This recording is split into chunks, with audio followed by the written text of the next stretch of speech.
Hay sucesos en la vida que no tienen explicación razonable. Sin embargo, pueden cambiar nuestra manera de vivir y percibir las cosas. Un acontecimiento, una coincidencia, una experiencia o incluso algo milagroso. Las cosas buenas y malas siempre tienen un qué y un para qué. Escucha este podcast donde hablaremos de diosidencias, eventos irrazonables que no tienen lógica.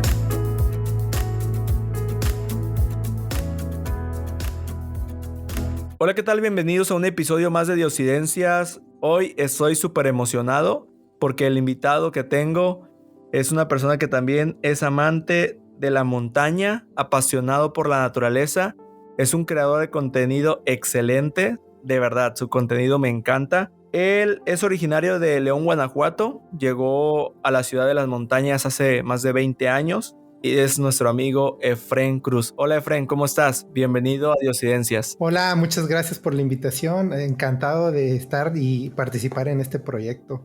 No, nosotros estamos muy felices de que te hayas tomado el tiempo, a pesar de todas las responsabilidades y compromisos, y que hayas separado un momentito para compartir una historia con las personas que siguen el podcast y que nos escuchan frecuentemente. Así que, Efrén, el tiempo es tuyo. Adelante, cuéntanos esa diosidencia.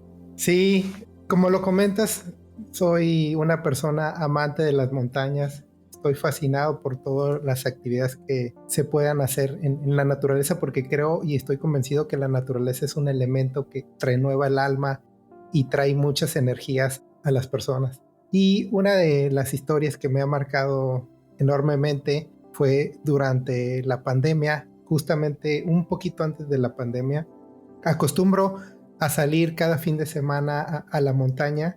Fuimos con un grupo de amigos a un recorrido en la Huasteca, acá en Nuevo León, llamado Aguiluchos del Sur. Es una de las montañas más técnicas que están en el área de la Huasteca. Tan técnicas que solamente se recomienda llevar equipo especial, es decir, con un casco, con cuerdas. Ese día fue un domingo, fuimos a hacer ese recorrido. Y como todos los recorridos, siempre hay que empezar temprano, llevar tus alimentos, llevar agua, ir preparados, avisar a dónde vas. Y empezamos a hacer este recorrido. Durante la travesía hay zonas donde es necesario colocar cuerdas, colocar cierto equipo para poder escalar, ya que no llevar equipo complica esa ruta. Una ruta bastante técnica. Y en la zona más complicada, al llegar, descubrimos que había una cuerda ya instalada. Esta cuerda instalada estaba prácticamente en muy buen estado, era nueva. Resulta que ya había un grupo que había empezado antes que nosotros. Nosotros utilizamos su equipo, sus cuerdas, empezamos a subir hacia la cumbre. Aproximadamente fue como a las 10 de la mañana. A las 11 de la mañana llegamos ya a cumbre y encontramos a otro grupo que inicialmente había subido y eran los que habían colocado ya todo el equipo de seguridad. Nos encontramos, la persona que iba adelante o llevando el grupo ya se conocían, por ahí convivimos un poquito, disfrutamos de las vistas, disfrutamos de todas las maravillas que tiene y da la naturaleza. Pasamos un breve momento para tomar un descanso, tomar un lonche, y yo, como todo creador de contenido, llevé mi dron, empecé a grabar para dejar todos estos recuerdos. Entonces empezamos ya el descenso. El primer grupo que ya tenía rato, empezó a descender. Yo me quedé un poco haciendo grabaciones y me fui con una pareja, que eran novios en ese momento, y empezaron a hacer el descenso, pero iban ya un poco cansados porque son rutas que verdaderamente cansan un poco y son un poco retadoras. Entonces, cuando nos vamos descendiendo, llegamos al punto donde habían estado estas cuerdas y para nuestras sorpresas ya habían desmontado todo el equipo. Entonces nos sorprendimos porque al parecer no se habían dado cuenta que todavía faltaban 3 personas. Y esto resulta porque el grupo que había colocado la instalación de estas cuerdas se esperó un momento y no supo cuántas personas en realidad venían. Al nosotros venir un poco más lentos, ellos asumen que ya no hay ninguna persona que viene descendiendo, desinstalan toda la cuerda, pero todavía faltábamos nosotros 3. Entonces nosotros tratamos de identificar hacia dónde podemos hacer el descenso y hay una zona donde estaba colocada una cuerda, pero esta cuerda ya tenía bastantes años, estaba a la intemperie y se veía un poco desgastada. Comienza el descenso esta chava, empieza a desescalar y utilizar de apoyo un poco la cuerda, baja correctamente, posteriormente sigue su novio, empieza a hacer el descenso y veo yo también que bajan todo bien. Posteriormente yo decido empezar a bajar y a medio camino del descenso, aproximadamente como a 4 metros de bajar al área más segura, veo que la cuerda estaba sumamente desgastada. Era tanto el desgaste que empiezo a dudar si debo utilizarla. Entonces digo, ¿sabes qué? Algo no me da buena espina, no voy a utilizar la cuerda.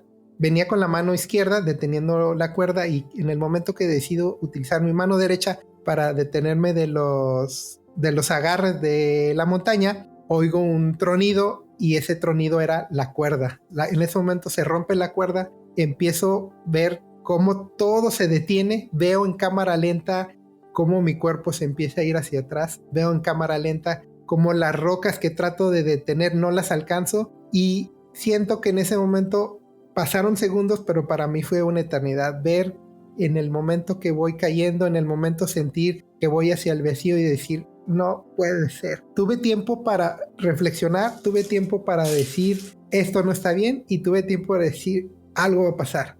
En el momento que se oye este tronido, voy sintiendo como mi vida pasa sumamente despacio. Llega un momento que llego a la zona de piedras y oigo un tronido como un crack. En ese momento dije, no puede ser. Porque uno que va mucho en las montañas sabe cuando te puede suceder algo y te das cuenta cuando tienes una lesión, cuando te has torcido un tobillo, pero ese sonido no era nada de eso. No era ni una torcedura, no era un sonido de que simplemente me golpeé con una piedra, fue un tronido. Y al caer, lo primero que pasa por mi mente es, híjole, ya quedé parapléjico. Porque fue una caída aproximadamente de 4 metros. Caigo sobre una zona de rocas. En ese momento empiezan a pasar por mi mente situaciones de decir, ya no voy a poder volver a caminar. Siento un dolor enorme, empiezo a gritar para disipar el dolor. Esta pareja sumamente asustada porque no sabían qué me había pasado, me empiezan a hablar, me empiezan a decir qué te pasó. Los escuchaba, pero era tanto mi dolor que tuve que gritar varias veces para disipar este dolor. Posteriormente nos damos cuenta que ya no estaban los demás compañeros, entonces este chavo fue a buscar al equipo que iban con nosotros, a avisarles que había sucedido un accidente. Y estando ahí en el suelo y tanto mi dolor, lo primero que pienso una vez que termino de gritar es necesito mover los dedos de las manos. Entonces lo primero que hago es trato de ver si mis pies tienen reacciones y afortunadamente mis dedos se mueven. En ese momento sentí como si se me hubiera caído un peso de encima y no sé por qué, no sé de qué manera, pero algo sucedió de que exactamente en el área donde pude haber caído 1 milímetro a la izquierda, 1 milímetro a la derecha, hubiera caído sobre roca sólida, puntiaguda. Mi caída fue exactamente en el único espacio donde estaba plano, cayó mi espalda. Algo que también me ayudó es que traía la mochila y traía chamarras y traía mi dron que de alguna manera impactaron o redujeron la caída. Pero como si hubiera sido algo que no estaba contemplado, exactamente en el tamaño que tiene mi espalda, fue el único espacio donde estaba disponible para caer, digámoslo así.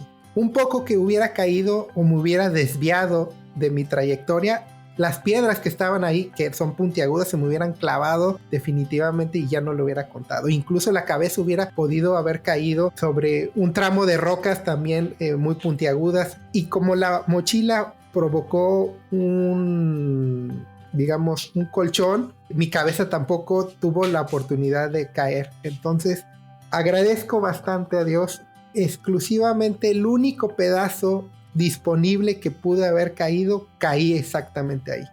Me sentí tan aliviado. Una vez que empecé a mover los dedos, me quité un peso de encima porque dije, no quedé parapléjico, porque he aprendido y también he estudiado primeros auxilios que cuando sucede un accidente de este tipo en la montaña, lo primero que tienes que evaluar es qué puedes mover. Si una persona ya no siente los dedos, no siente los pies, es que tuvo una lesión en la médula, y ese tipo de lesiones pueden ser permanentes. Al momento de yo sentir que podía mover los dedos, para mí fue una sensación de relajación, de tranquilidad. Tenía dolor, pero pude comunicarme con mis compañeros. Algo que también no sé cómo sucedió, pero exactamente ese fin de semana había un grupo de amigos que estaban practicando escalada en Potrero Chico. Estaban con un grupo de extranjeros y estaban colocando una ruta. Rápido se comunicaron y fue una coincidencia enorme de que este grupo de escaladores tenía todo el equipo listo. Hablamos a Protección Civil. También, afortunadamente, en todo el cañón generalmente no hay señal telefónica, pero en ese punto donde había caído tenía una rayita de señal y pudimos comunicarnos a Protección Civil, porque si no hubieran tenido que haber descendido casi hasta el final de la ruta para comunicarnos. Había señal, había un grupo de escaladores que tenía equipo. Yo inmediatamente escribí a mi esposa y como yo estaba consciente, lo primero que le digo: hola, ¿cómo estás? No, qué bien, que estoy haciendo unos pendientes. Y le digo: no te vas a asustar, tuve un accidente y aquí voy a durar un buen rato. Estoy bien, pero vamos a esperar a Protección Civil. Ella rápidamente se preocupó, me habló y ya le empecé a explicar que caí, pero estoy consciente, vamos a esperar a que venga Protección Civil. Y la tranquilicé y decirle: ¿sabes qué? Yo estoy consciente, simplemente es tema de esperar. El accidente sucedió a mediodía. Protección Civil llegó como una hora después, pero como es una zona de difícil acceso, subieron nada más 2 personas responsables de Protección Civil Nuevo León. Al llegar al lugar donde estaba, hicieron aproximadamente 4 horas. Entonces, como a las 5 de la tarde, llegaron a revisarme. Revisaron, efectivamente vieron que por mi propia cuenta yo no me podía mover, no había manera de que poder descender. Entonces, 4 horas para hacer esta revisión y evaluaron el equipo requerido. Llegó el equipo requerido, llegaron los escaladores y ellos tuvieron que subir el equipo otras 4 horas. Entonces eran las 5 de la tarde, para aproximadamente las 9 de la noche ya me estaban colocando una tabla, me estaban colocando un collarín y me amarraron de tal manera para que iban a hacer unas maniobras de descenso. En el Inter empezaron a ver de qué manera podían sacarme de ahí, porque es un cañón, es una zona donde está de difícil acceso. Incluso se evaluó la posibilidad de pedir un rescate a través de un helicóptero. El helicóptero no fue posible por las corrientes de aire, y al no haber una zona plana donde pudieran descender, era más peligroso hacer que Protección Civil y el helicóptero se acercara, porque para poder rescatar a una persona íbamos a poner en riesgo a otras y no era necesario. Entonces llega el equipo, evalúan cómo me siento, estoy consciente, pero me dicen: no te podemos dar ningún medicamento porque este tipo de lesiones puedes caer en shock.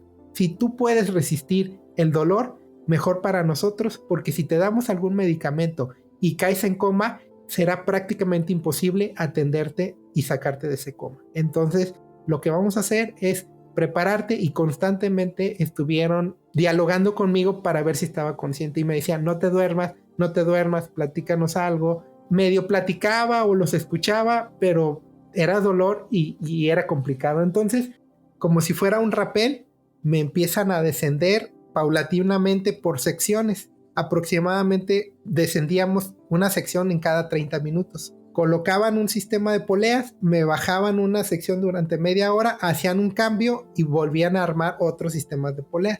Me fueron descendiendo poco a poco y durante toda la noche salimos de la parte más complicada. Aproximadamente para las 8 de la mañana hicieron un relevo, llegó Protección Civil Santa Catarina, que es donde está ubicado el municipio, esta ruta, y hacen un cambio para apoyar a mis amigos que se habían quedado toda la noche y a Protección Civil Nuevo León. Entonces entra el grupo Jaguares, donde también están especializados en rescate de montaña, y me llevan a través de una tercera parte todavía del cañón. Y era muy complicado porque esta parte, si bien ya no me tenían que descender, no me podían cargar, dado la complejidad del terreno. Al ser demasiado angosto, la única manera es un poco haciendo un sistema como si fuera una avalancha. Es decir, colocaban piedras para que la tabla fuera rodando y de alguna manera llevarme arrastrando porque era muy complicado llevarme. El rescate duró 24 horas. Afortunadamente hubo ayuda de muchas personas que estoy sumamente agradecido, muchos voluntarios, mis amigos, Protección Civil, tanto del estado como de Santa Catarina, donde fue alrededor de casi 100 personas estuvieron participando en el rescate. Y sobre todo fue en una época en donde al no suceder la pandemia todavía era poco común que sucedieran estos accidentes. Dado que empieza la pandemia, estamos encerrados, los accidentes se incrementan. Entonces, para esta época, afortunadamente, al no haber tanta incidencia, pues llegaron muchos grupos de rescate. Llego a la ambulancia y lo primero que me preguntan de cómo me siento, yo tenía un dolor insoportable. Me llevan a urgencias y empieza la revisión. Y ahora empieza una segunda parte donde dices, híjole, que todo esté bien. Yo rezaba mucho a Dios que, si bien había sido una fractura muy aparatosa, que pudiera caminar, que era lo que más me preocupaba. Me hacen un estudio, me empiezan a revisar. Sí, efectivamente tuve, en la columna vertebral tenemos unas pequeñas salidas que se llaman apófisis. Las apófisis son aquellos huesos que mantienen la columna vertebral y la parte baja de la espalda, los músculos de la parte baja de la espalda. Se me rompieron, salieron disparados y afortunadamente los fragmentos que salieron disparados cayeron en los músculos. Me decían los doctores, un poquito más que si hubieran desviado estos huesos, me hubieran perforado un riñón, me hubieran perforado el hígado, me hubieran perforado el estómago, pero su trayectoria fue tan justa y tan perfecta que se colocaron dentro de los músculos de la espalda baja. Entonces, algo que dije, aquí hay una participación divina, porque donde menos había probabilidades de que estos huesos se colocaran, ahí llegaron. Y otra de las cosas que se vieron en las radiografías es que toda la columna tuvo una fisura, es decir, es como cuando tenemos una pared y la golpeamos, se generan fisuras. Entonces, esta fisura fue desde la espalda baja hasta la espalda media, pero no abrió lo que son los discos de la columna. Un poquito más fuerte el golpe hubiera abierto los discos de la columna y se hubiera salido todo el líquido que permite que tengamos estas conexiones de la médula espinal. Entonces, digamos que el golpe fue tan justo y perfecto que hizo que estas fisuras no se abrieran y salieran el líquido que tenemos todos en la columna vertebral. Fue otro tema que dices, híjole, fue tan exacto el golpe que hizo que no se colocaran esto. Entonces los doctores tenían muchas esperanzas de que pudiera caminar, dado que mis lesiones no presentaban un riesgo. Lo que sí me dijeron, ¿sabes qué? Durante un año vas a tener que utilizar un corsé. Un corsé es un como aparato, como si fuera una columna metálica. Este corset me ayudó a no agacharme, me ayudó a que el peso de mi cuerpo no se venciera. Era como si tuviera una columna rígida de metal. No me operaron, no tuvieron que hacer mi intervención para abrirme y sacar, porque al revisar los rayos X y al revisar los estudios, si bien tuve fisuras, tuve fractura de estos pequeños huesos, no había algo que provocara o algo que hiciera una operación. Entonces, para mí fue un alivio que no me abrieran, no tuvieran que intervenirme quirúrgicamente. Y venía una de las partes que para mí fue lo más complicado, que fue la recuperación. Al ser yo una persona sumamente activa, que cada fin de semana salía, tenía muchos compromisos con amigos, amistades que me invitaban a la montaña, de pronto darme cuenta que estoy en una situación en la que no me puedo mover, porque prácticamente durante un mes estuve como un vegetal. No me podía mover, no me podía sentar, no podía ni siquiera bañarme, no podía ni siquiera mover mis extremidades. Si bien sentía los dedos, era el dolor que no me permitía, por ejemplo, elevar los pies o flexionar las rodillas. Prácticamente un mes estuve como vegetal. Mi esposa fue una persona muy importante porque me ayudó en el aseo, no podía ir al baño, tenía que hacer del baño prácticamente acostado, me ayudaba a limpiar, tenía, digamos, todos los utensilios. Avisan que hay la pandemia del COVID, Se cierra todo, se suspenden escuelas, nos mandan al trabajo. Yo afortunadamente pude trabajar vía remotamente porque mi trabajo así me lo permite. Mi esposa estuvo en la casa, mis hijos, tengo 2 hijos, no van a la escuela, me ayudaron bastante. Caí en depresión porque estaba acostumbrado a salir, a pasear y de pronto ver mi vida que ya no podía caminar, ver mi vida que no podía ser autosuficiente, depender de alguien más. Caí en una depresión y yo estaba consciente y tenía la esperanza de que iba a salir de esta situación. Rezaba, oraba también para que pudiera salir de esta situación, y algo que considero que para mí fue muy valioso es no decaer y no darme por vencido. Una de las partes de mi rehabilitación, porque tampoco podía salir al doctor dado la pandemia, me habían recetado algunos movimientos, por ejemplo, yo tratar de mover las rodillas izquierda, derecha. Entonces me puse a la tarea que todos los días iba a hacer un ejercicio más de lo que me habían dicho. Si me habían dicho, ¿sabes qué? El día de hoy tienes que mover los pies izquierda, derecha, yo me ponía como objetivo, voy a moverlo 10 veces. Al día siguiente decía, lo voy a mover 11, lo voy a mover 12. Todos los días estaba motivado para lograr un objetivo corto. Si yo trataba de pensar en que ya quiero caminar, me iba a frustrar y a desesperar, porque era algo que estaba lejano, algo que si yo pensaba que ya quiero poder pararme y avanzar, iba a seguir en la depresión. La única manera para continuar y estar motivado fue, me voy a poner un solo objetivo nuevo y cumplirlo este día. Me volví en una persona que está muy consciente del aquí y del ahora. Este accidente me ayudó a reflexionar que en ocasiones estamos muy perdidos, estamos muy hacia el futuro o tratando de ver cosas hacia el pasado, y eso nos afecta. Cosas en el pasado como, ay, hubiera hecho esto, qué tal si hubiera hecho esto, por qué hice esto, o hacia el futuro, ay, quisiera que ya fuera fin de quincena, quisiera que ya fuera inicio de mes, quisiera que ya fuera Navidad, quisiera que ya fuera fin de semana para hacer esto, quisiera. Si pensaba hacia el futuro, me iba a deprimir. Y si pensaba hacia el pasado, que es decir, cada fin de semana en las montañas, también iba a caer en depresión. Entonces, lo único que tenía era aquí y el ahora. Aquí y el ahora era tener un objetivo, cumplirlo y ponerme uno para el siguiente día. Y así, poco a poco, para mí fue tan hermoso cuando por fin, con mis propios medios, con mis brazos, me pude sentar. Siempre traía el corsé. Entonces me pude sentar. Me sentí como cuando los bebés están aprendiendo a caminar. El poder yo sostenerme de manera independiente en una posición que me permita ya dejar de estar acostado como un feto, para mí fue muy importante.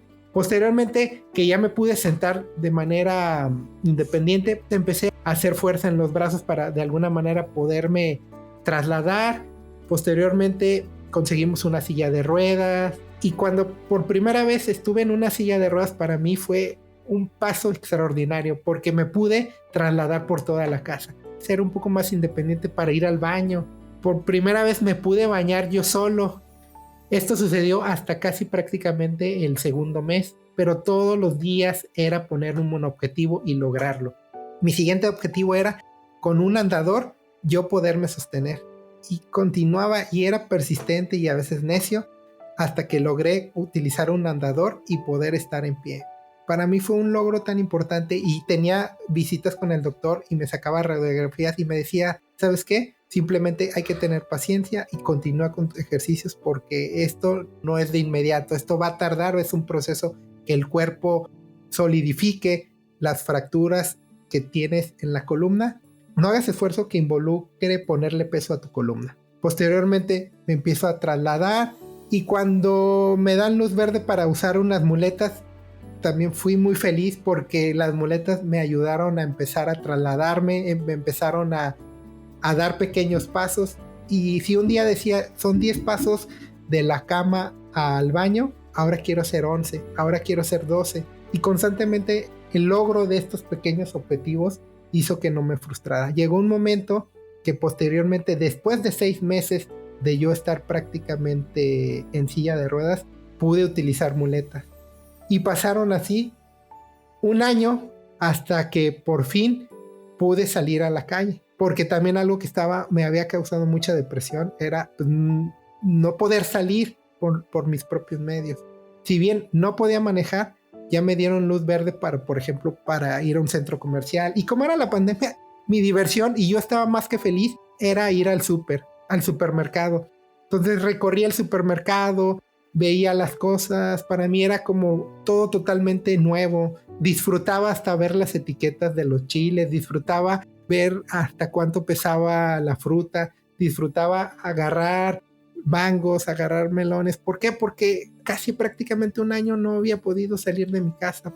Había dejado de percibir las cosas importantes que con el día a día lo hacemos muy común. Con el día a día vemos el atardecer, sí, es otro día más, vemos el tráfico, disfrutaba los pájaros. Cuando llega la tarde, hay muchos pajaritos cantando durante la ciudad, disfrutaba hasta el claxon de los coches, cosas que a lo mejor perdemos. Estaba muy atento en las sensaciones. Para mí era sumamente enriquecedor poder haber salido. 1 año y medio aproximadamente puedo ya caminar y desplazarme, pero antes de llegar al año y medio, todos los días era ahora yo salir y caminar con mis muletas. Recuerdo muy bien, mi primera salida fue de la puerta de mi casa a la esquina. Posteriormente dije, ahora de la esquina vamos a la siguiente cuadra, y a la siguiente cuadra, y a la siguiente cuadra. Y llegó un momento que ya podía caminar 5 kilómetros. Entonces, después de 1 año y medio, donde todavía está la pandemia, pero ya empezamos a salir poco a poco, decido empezar a caminar por el parque. Entonces empiezo a hacer caminatas aproximadamente como de 5 kilómetros diario. Me iba muy temprano, llegaba y regresaba y me bañaba. Pero el punto importante fue cuando decido regresar por primera vez a la montaña. Para mí era como algo que lo veía muy lejano, pero llegó el momento que el primer recorrido que fui fue al teleférico en el Cerro de la Silla. Súper gustoso. Sí sentía todo el 1 año y medio de no tener actividad, me costó. Sentí como cuando la primera vez no está uno acostumbrado a algo y subir. Sudé, me costó, y al llegar ahí me quebré. Me quebré en el sentido de que lloré tanto, y algo que también me había afectado bastante es que algunos años antes habían fallecido mi papá y mi mamá. Habían fallecido, ellos no conocieron el accidente. De alguna manera me sentí tranquilo porque hubiera preocupado mucho a mi mamá. Mi mamá siempre era de que bájate de ahí, te va a pasar algo, bájate de ahí. Constantemente me decía algo que de alguna manera yo me había propuesto: por ustedes voy a salir adelante, por mi familia, por el recuerdo de mis padres, voy a salir adelante, porque constantemente era un sentimiento de ya no quiero estar en este mundo, porque ya no voy a poder volver a hacer lo que me apasionaba, que era salir a las montañas. Eran noches que tenía pesadillas, eran días que sudaba y entraba en una depresión. Y para mí, considero que la montaña siempre ha sido, y la naturaleza es una conexión con tu espiritualidad, es una conexión. La naturaleza es como un tratamiento. Se dice algo muy curioso, que si tienes una ruptura sentimental, se hacen trepacerros. Y algo hay de cierto en eso. ¿Por qué? Porque la naturaleza es terapéutica. Te ayuda a reflexionar, te ayuda a generar químicos que son parte de la felicidad, te ayuda a sacarte del cuerpo demasiadas toxinas. Entonces, totalmente terapéutico. Y yo al regresar, para mí fue algo sumamente valioso. Y después de 2 años de que yo había tenido un accidente, por fin pude subir montañas que estaba acostumbrado. Y la primera vez que yo había subido una montaña y estar en lo alto, fui solo. ¿Por qué? Porque quería estar en paz, quería reflexionar y quería desahogarme de todas aquellas frustraciones y momentos que por algún momento me había sentido que incluso no quería seguir viviendo. Y agradezco mucho a Dios el haber caído exactamente en una posición donde era, digamos, la zona más segura, de donde mi fractura y los huesos que salieron disparados no tocaron ningún órgano vital, de que no hubo la necesidad de una intervención quirúrgica, de que en el momento que fue el accidente muchas personas se sumaron, y en momentos donde uno no creía que iba a requerir ayuda, llegaron las personas, de que un grupo de escaladores estuvieran preparando una ruta y tuvieran todo el equipo disponible al momento para ayudar, ayudó bastante. Si fue un rescate de 24 horas, pudo haber sido de más, pudo haber sido hasta de 2 días, y que también, cosa muy importante, no caí en shock. Estuve consciente durante las 24 horas para yo colaborar. ¿En qué sentido colaborar a las personas? En estar tranquilo. Porque si yo de alguna manera pierdo la tranquilidad, me empiezo a exaltar, complico las actividades de rescate. Entonces, también la persona que sufre un accidente debe de contribuir en la medida de lo posible a ayudarles a hacer el mejor trabajo a las personas que se están rescatando. ¿De qué manera? Apoyando, colaborando, tratando de seguir las guías, no ser una carga más de decir, me duele, ya vamos a llegar, ya sáquenme de aquí. Ellos están haciendo su mejor esfuerzo y lo mínimo que yo puedo hacer es contribuir en estar tranquilo, en esperar, en confiar. Yo confié en Dios que iba a salir de esto, confié de que me iban a sacar de esta depresión y fue así. Y después de esta anécdota, yo me siento sumamente agradecido con la vida, sumamente agradecido con Dios, sumamente agradecido con las personas, porque conocí la bondad de las personas, conocí aquella parte donde todos como persona podemos tener la capacidad de hacer un cambio en otras personas. ¿De qué manera? Ayudando, alentando a las personas, siendo unas personas en las cuales contribuyamos a no generar negatividad, a contribuir en apoyar, en alentar, a contribuir en ayudar si alguien requiere de tu apoyo. Después de este suceso, créeme que no dudo ni siquiera un momento si tengo que ayudar a otras personas. Estoy sumamente agradecido que muchas personas me ayudaron. Y cuando yo veo que una persona requiere ayuda, ya sé que a una persona se le descompuso su coche, que una persona no puede abrir la puerta, sin dudarlo lo voy a hacer, porque estoy agradecido con Dios y con la vida de que me hayan ayudado personas maravillosas. Wow, con tu historia, amigo. Realmente fue una diosidencia porque todos los detalles que has contado, o sea, es casi imposible de que cayeras en el lugar que caíste y casi imposible de que no te dañara ciertos órganos, ¿no? Aparte de la gente que te ayudó, que estaba ahí, la gente que ya estaba preparado. Y sin duda, creo que todo es con un propósito. Tú ahorita eres una persona encargada de inspirar. Eres una persona que comparte y crea contenido de valor, compartiendo la naturaleza, las montañas, reflexiones. Y creo que muchas personas en algún momento pueden estar pasando ciertas situaciones difíciles, momentos de ansiedad, momentos de incertidumbre. Y sin que tú te lo imagines, creo yo, y puedo estar seguro, que se encuentran con algún video, con algún mensaje tuyo, y puede ser que eso los inspire. No sabemos cuántas personas pudieron haber llegado al montañismo gracias a estos videos. Creo que estás cumpliendo un propósito mucho mayor del que te imaginas. El estar vivo, el dar por hecho ciertas cosas, de levantarnos, de respirar. A veces el ajetreo, la vida, las actividades nos hacen olvidar y valorar esas cosas. Como decías, hubo ansiedad, hubo incertidumbre, hubo miedo, pero todo se fue acomodando. Es más, hasta en la parte de la pandemia, llegó en el momento en que tú ibas a necesitar ese apoyo de tu familia. Tu esposa en casa, ya no iba a trabajar, tus hijos, y me imagino que disfrutaron mucho tiempo y valoraron cosas que en algún momento, si no hubiera habido ese accidente, no hubiesen valorado. Realmente las maneras en cómo ese ser superior trabaja no lo podemos ni explicar ni entender.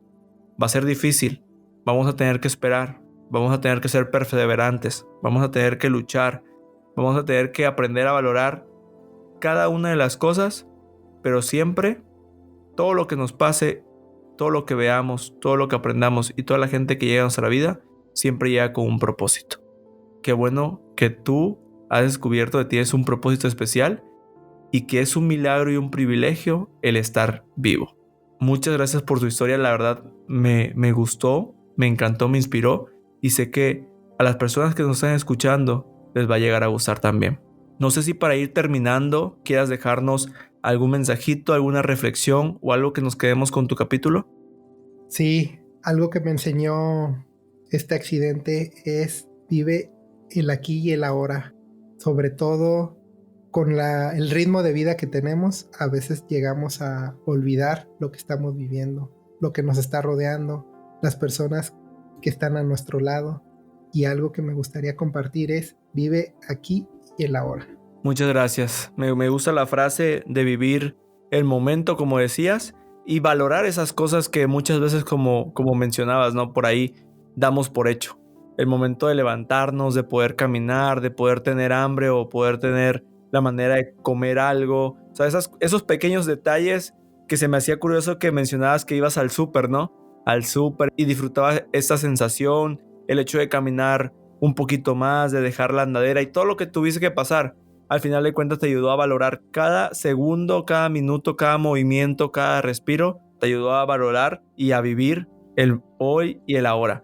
Pues me gustaría también invitar a las personas o tú que nos escuchas a seguir el podcast, a mantenerte al día con todos los episodios que lanzamos. En redes sociales estamos compartiendo, en Instagram, Facebook. Nos puedes encontrar como diosidencias.podcast. Estamos en Spotify, Apple Podcast, Google Music, YouTube. Ahí puedes escucharlo, compartirlo. No olvides calificarnos. Efren, pues no queda más que dejar la puerta abierta para cuando quieras compartir una historia más. El micrófono es todo tuyo. Eres súper bienvenido siempre en Diosidencias. Agradezco el tiempo, el espacio. Te mando un abrazo y muchas gracias por estar aquí. Muchas gracias, al contrario. Y nos pueden seguir en las redes sociales como Efren Canela. La verdad, amigos, los invito a que sigan a Efren. Ahí sube contenido bastante interesante, bastante inspiracional, motivador. Así que vayan a seguirlo a sus redes sociales. Un abrazo, Efren. Hasta la próxima. Bye. Hasta luego. La vida está llena de milagros, casualidades, de coincidencias y de eventualidades que están al control de un ser superior. Diosidencias, eventos irrazonables que no tienen explicación lógica.